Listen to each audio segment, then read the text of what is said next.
Je n'ai pas signé pour ça. C'est tout ce que disait le message. 5 mots posés sous une capture d'écran de notre compte commun vidé.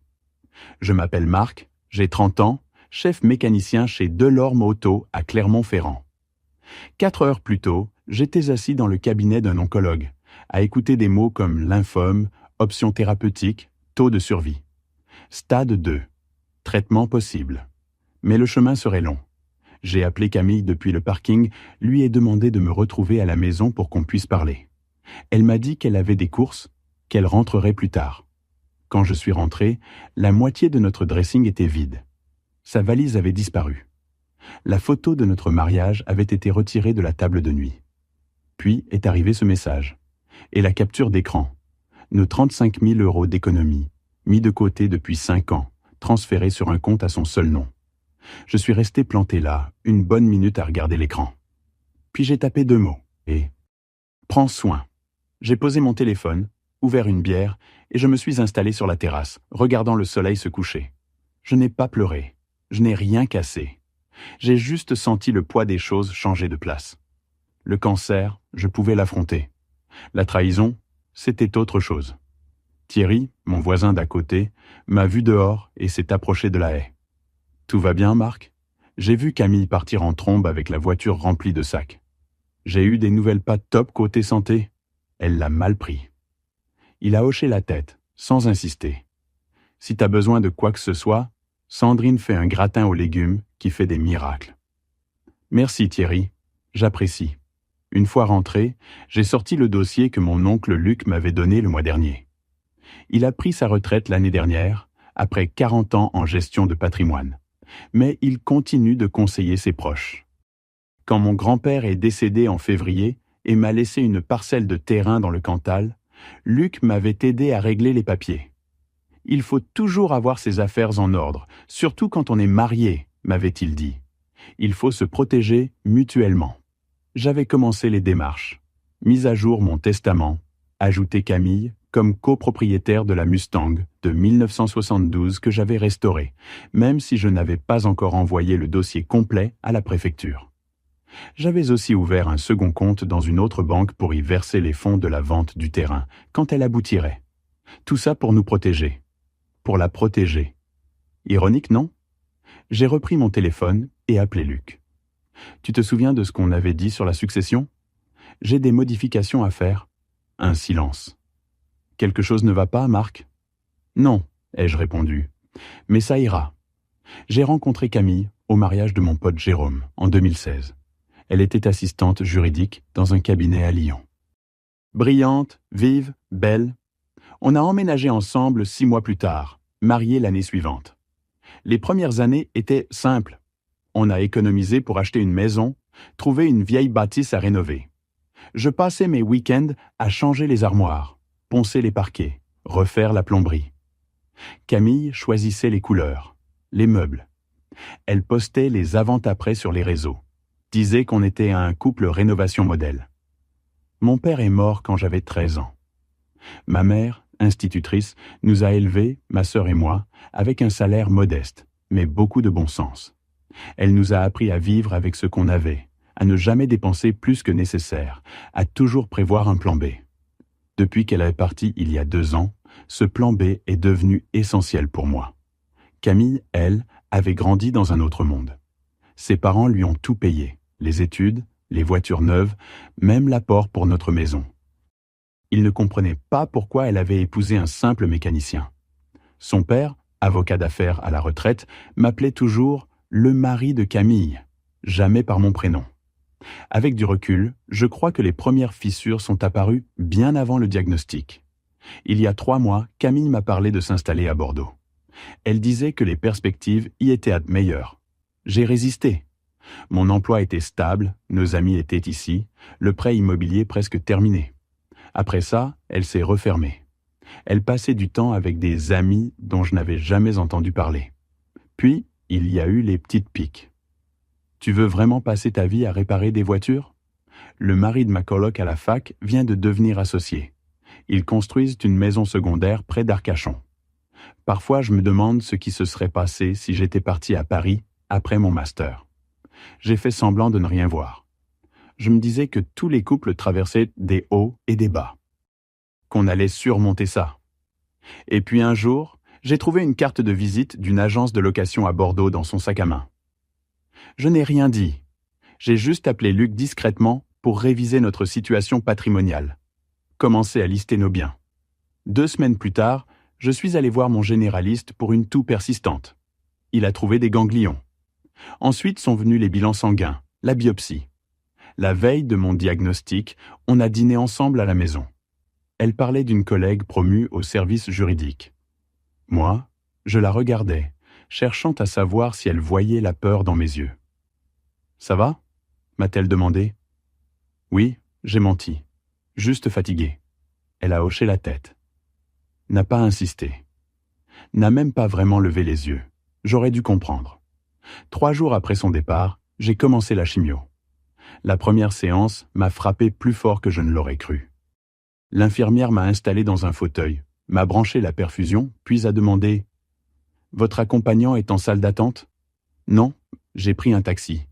Ma femme est en déplacement. Elle m'a regardé un instant, a posé sa main sur mon bras, sans rien dire. La première séance est la plus difficile. Vous allez y arriver. J'ai hoché la tête, incapable de répondre. Je n'avais rien dit à personne, à part Thierry, que Camille était vraiment partie.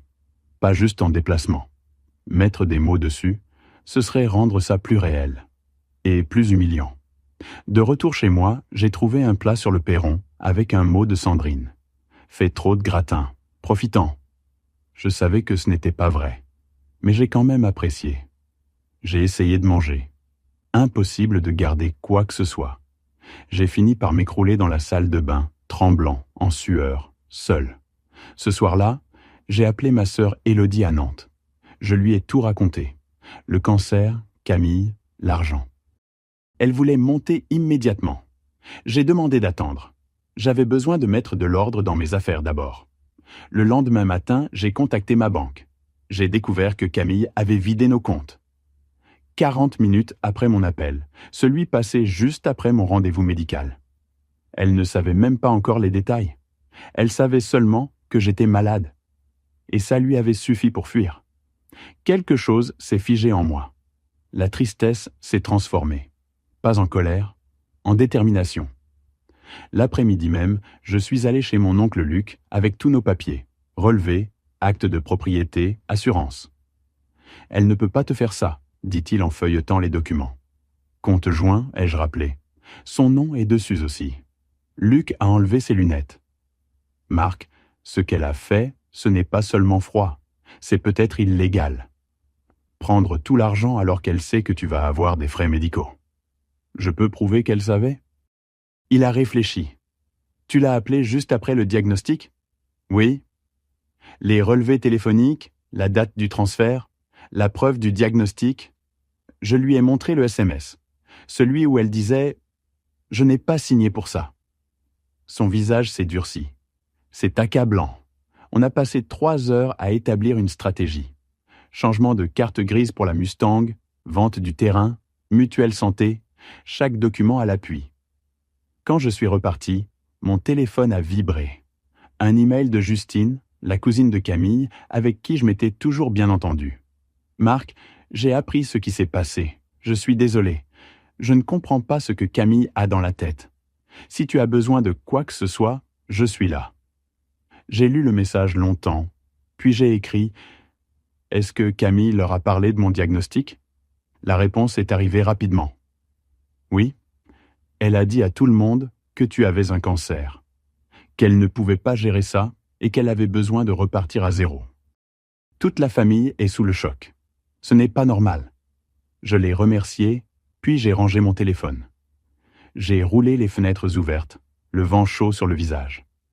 Pour la première fois depuis l'annonce, tout était clair. Je savais ce que j'avais à faire.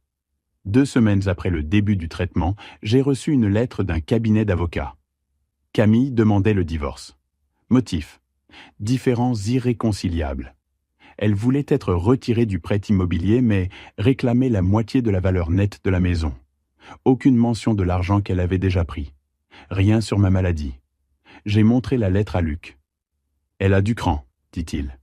Elle vide vos comptes en sachant que t'es malade, et maintenant elle veut encore la moitié de la maison. Qu'est-ce que je fais? Pour l'instant, rien. On va voir jusqu'où elle veut aller. Le lendemain, un texto est arrivé d'un numéro inconnu. Marc, c'est Camille. Nouveau numéro. Je sais que tu es en colère, mais il faut qu'on parle. Mon avocat dit que j'ai droit à la moitié de la maison. Je n'ai pas répondu. 3 jours plus tard, Marc, ton silence n'aide personne. Je sais que tu traverses des choses, mais j'ai des droits aussi. Traverser des choses. Comme si un cancer était juste une mauvaise passe. J'ai bloqué le numéro.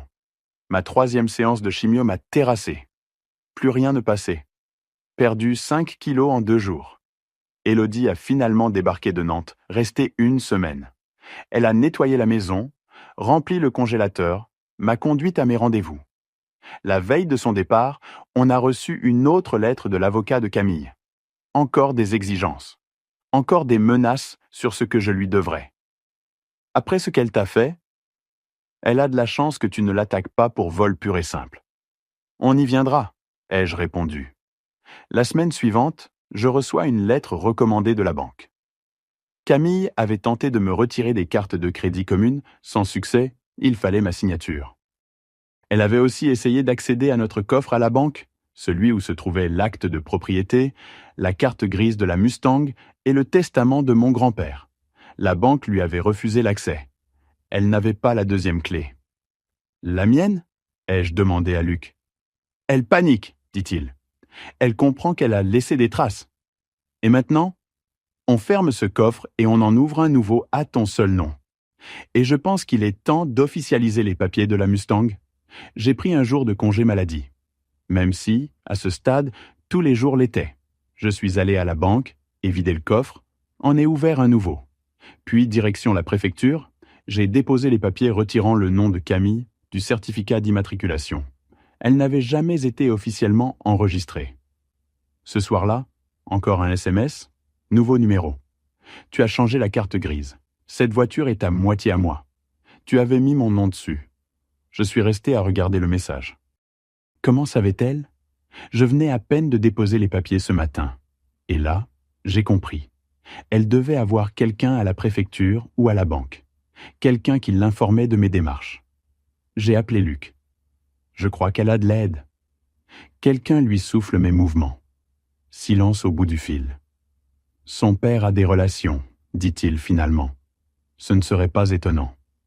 Et je fais quoi? On va leur tendre un piège. Le lendemain, j'ai appelé la notaire qui s'occupait de la vente du terrain de mon grand-père dans le Cantal. Je lui ai demandé de suspendre temporairement le processus, en prenant bien soin de mentionner que j'envisageais d'autres options pour liquider certains biens. Ensuite, j'ai joint ma banque d'investissement, où j'avais gardé un petit plan d'épargne entreprise d'un ancien poste. J'ai posé des questions sur les retraits anticipés, laissant entendre que les frais médicaux me forçaient à envisager toutes les solutions. 2 jours plus tard, le cabinet de l'avocat de Camille envoyait une nouvelle lettre. Elle exigeait une part des revenus liés aux biens hérités ainsi qu'une division équitable des comptes retraite. Quand j'ai montré la lettre à Luc, il a souri. Elle a mordu à l'hameçon. Et maintenant, on abat nos cartes. Le mois suivant, je me suis concentré sur ma santé. Les traitements étaient éprouvants, mais les médecins restaient prudemment optimistes. J'avais perdu mes cheveux, presque 15 kilos, mais les analyses s'amélioraient. Élodie venait un week-end sur 2. Thierry et Sandrine passaient chaque jour vérifier que tout allait bien. Mon patron m'avait allégé les horaires, mais maintenait ma couverture santé. Je survivais. Au cancer, à Camille, aux 2. Certains jours étaient bel et plus lourds. Certaines nuits, je me réveillais en tendant la main vers quelqu'un qui n'était plus là. Mais la plupart du temps, je restais concentré. Prochaine séance, prochaine étape, prochain coup dans cette partie d'échecs qu'elle avait lancée. Un mardi matin, Luc m'a appelé. On a reçu les relevés de sa banque. Devine ce qu'elle a fait de l'argent. Dis-moi. Elle l'a transféré sur un nouveau compte, puis a fait un chèque de 28 000 à ses parents. Je me suis laissé tomber sur une chaise. Pourquoi elle ferait ça? À mon avis, pour masquer l'argent, le rendre plus difficile à retracer. Elle a le droit? Non. C'est là toute la beauté de la chose. Elle a déplacé des fonds conjoints en pleine crise médicale, puis tenté de les dissimuler par l'intermédiaire d'un tiers. Les juges détestent ça. J'ai réfléchi. Je ne veux pas d'un procès long, Luc. J'ai pas la force. Fais-moi confiance. Ils ne vont pas aller jusqu'au bout. Quand son avocat verra ce qu'on a, ils chercheront à négocier. 2 jours plus tard, en sortant de l'hôpital après une séance, j'ai reconnu une voiture sur le parking. Une BMW grise. Le père de Camille. Il était au volant, observant l'entrée. Il m'attendait. Je suis allé droit vers la voiture et frappé à la vitre. Il l'a baissée, impassible derrière son masque d'avocat. « Marc, tu n'as pas bonne mine. Le cancer, ça fait ça. Pourquoi tu es là ?» Camille s'inquiète. Elle dit que tu refuses de coopérer dans la procédure de divorce. J'ai failli rire. Coopérer ? C'est comme ça qu'elle appelle ça ? Elle est prête à faire des concessions, vu ta situation.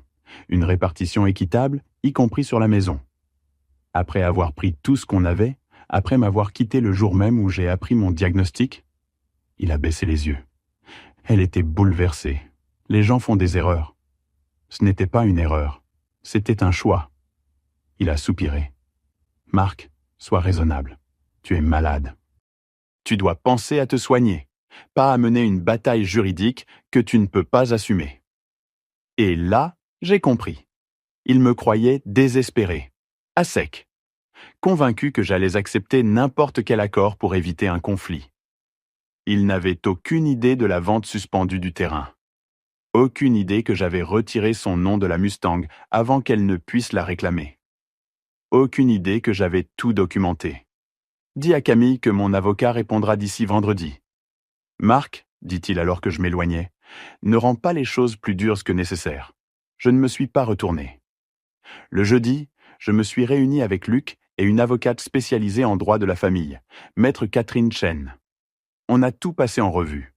Les relevés bancaires montrant le transfert après mon appel médical. Le SMS. Le témoignage de Justine confirmant que Camille connaissait mon état. Le chèque à ses parents. C'est un cas clair d'abandon financier, dit Catherine. Et de tentative de dissimulation de biens matrimoniaux. Aucun juge ne verra ça d'un bon œil. Quelle est notre stratégie ? On lance notre propre demande de divorce. On invoque l'abandon en période de crise médicale, les irrégularités financières, la tentative de détourner des fonds. Et on réclame le remboursement total de l'argent détourné, plus les frais juridiques. Tu penses qu'on a une chance ? Elle a souri. Je n'ai jamais vu un dossier aussi net. Mais je doute qu'on aille jusqu'au tribunal. Dès qu'ils verront ce qu'on a, ils plieront. Et s'ils ne le font pas, alors elle perdra tout, y compris sa réputation. Pour la première fois depuis des mois, j'ai ressenti un début d'espoir. Le vendredi matin, Catherine a envoyé notre dossier au cabinet de l'avocat de Camille. Demande complète de divorce, avec toutes les pièces justificatives. Relevés, messages, témoignages, certificats médicaux. Tout posé là, froidement, noir sur blanc. À midi, son avocat a demandé une réunion en urgence. « Rapide !» ai-je dit à Luc au téléphone. « Il ne pensait pas que tu aurais des munitions. Il te croyait trop malade, trop vidé, trop brisé pour te défendre. La réunion était prévue pour lundi. J'ai passé le week-end à me reposer, à me préparer mentalement. Et dimanche soir, un nouveau SMS est arrivé, d'un autre numéro inconnu. C'est cruel, Marc. J'ai fait une erreur, mais toi, tu es vindicatif. Mes parents ne peuvent pas rendre l'argent pour l'instant. Tu essaies de me détruire. Je suis resté figé devant l'écran. Vindicatif ? Je n'étais pas celui qui avait abandonné son conjoint malade et vidé les économies d'une vie. Je n'étais pas celui qui se cachait derrière des avocats et ses parents. Pour la première fois, j'ai répondu « Les actes ont des conséquences ». Lundi matin, je me suis rendu au cabinet de Maître Chen. Luc et elle voulaient que je sois présent, mais m'avaient conseillé de ne parler que si on m'interrogeait directement. Camille est arrivée avec son père et son avocat, un homme sec aux lunettes hors de prix et à l'air perpétuellement agacé. Elle avait bonne mine, bronzée, reposée, comme si ces derniers mois avaient été des vacances. Elle n'a pas croisé mon regard. C'est son avocat qui a pris la parole. « Nous avons étudié votre dossier. Même si nous ne partageons pas votre version des faits, ma cliente est disposée à envisager un accord amiable pour éviter un conflit inutile. Catherine a esquissé un sourire. Soyons clairs, il ne s'agit pas d'une négociation, c'est une rencontre de courtoisie avant que nous ne saisissions le tribunal. Votre cliente a abandonné son mari à l'annonce de son cancer, vidé leur compte commun, transféré les fonds à ses parents, puis exigé encore davantage. Nous avons tout documenté. Camille a bougé sur sa chaise. Son père s'est penché en avant. Nous pouvons peut-être trouver un compromis raisonnable. Votre fille a transféré les fonds destinés aux soins médicaux de son mari sur votre compte personnel, répliqua Catherine. Nous avons les preuves bancaires. Comptez-vous rendre cet argent aujourd'hui ou devons-nous vous inclure dans la procédure pour recel de biens communs? Silence. L'avocat de Camille a tout sauté. Que réclamez-vous exactement? Catherine a posé calmement les termes. Restitution intégrale des 35 000. Renoncement total de Camille à toute prétention sur la maison, la Mustang, le terrain dans le Cantal et les placements retraite. Elle prendrait à sa charge l'ensemble des frais juridiques. En échange, aucune poursuite pour fraude financière ou abandon de conjoint. C'est du chantage, grogna le père de Camille. Non, répondit Catherine. Ce que votre fille a fait, c'est du vol. Ceci, c'est la justice. La réunion s'est terminée avec une demande de délai de 48 heures de la part de l'avocat de Camille. En quittant la salle, Camille a tenté de capter mon regard. Je suis passé devant elle sans ralentir. Dans l'ascenseur, Luc m'a serré l'épaule. « Tu t'en es bien sorti ?» J'ai rien dit. Parfois, c'est ça, le plus difficile. 2 jours plus tard, Catherine m'a appelé. Camille accepte tous les termes. Ses parents s'engagent à restituer les 35 000 sous 30 jours. Elle signera les papiers de renonciation. C'est fini? C'est fini. Tu as gagné. Mais ça ne ressemblait pas à une victoire.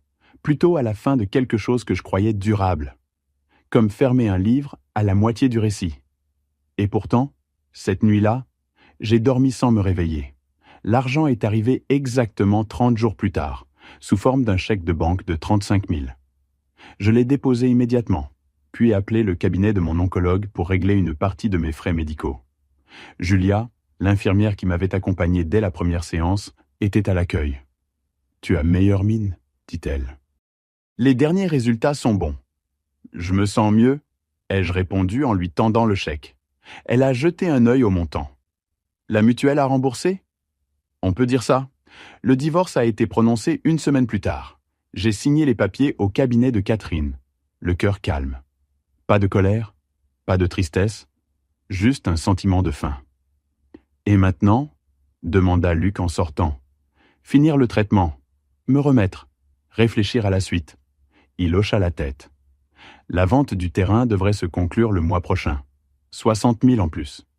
Et si jamais tu veux vendre la Mustang? Pas encore, ai-je dit. Je ne suis pas prêt à tout lâcher. Ce soir-là, je me suis assis sur la terrasse avec un verre d'eau, regardant le coucher de soleil. Les nausées avaient enfin disparu. Mes cheveux repoussaient par endroits. Les médecins parlaient de bonnes réponses au traitement, de perspectives encourageantes. Mon téléphone a vibré.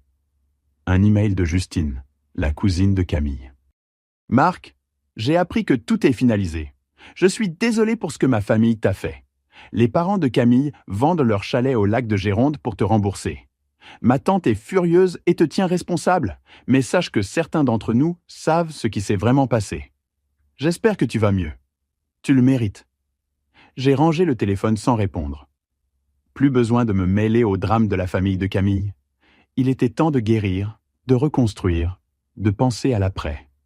6 mois plus tard, mon oncologue a prononcé les mots que j'attendais depuis si longtemps. Rémission complète. Je suis resté assis dans son cabinet, le souffle court. Pas guéri. Un lymphome peut toujours revenir. Mais pour l'instant, le cancer avait disparu. La bataille, gagnée. Et maintenant, ai-je demandé. Suivi régulier. Bilan sanguin, examen, tous les 6 mois. Mais pour l'instant, Marc, va vivre ta vie. Ce soir-là, j'ai passé 2 appels. Le premier à Élodie. Elle a crié de joie, incapable de cacher son émotion. Le second à mon pote Jérôme à Grenoble, qui me proposait un poste depuis des années dans son atelier de restauration automobile. T'as toujours une place pour moi? Bien sûr, mec. Quand est-ce que tu commences? 1 mois plus tard, j'ai vendu la maison de Clermont-Ferrand.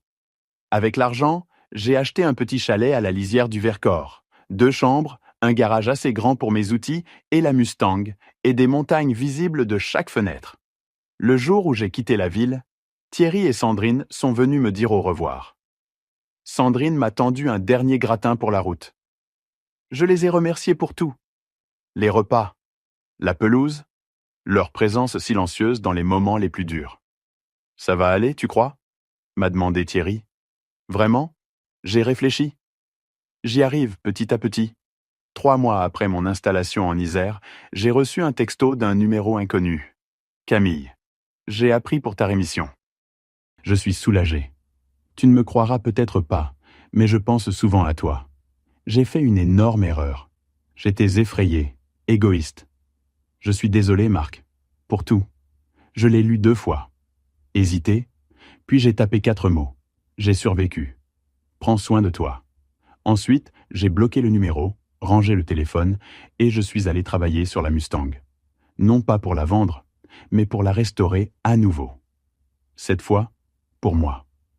Certaines choses, une fois brisées, ne se réparent pas. D'autres, en revanche, peuvent être reconstruites. Plus solides qu'avant. J'en faisais partie.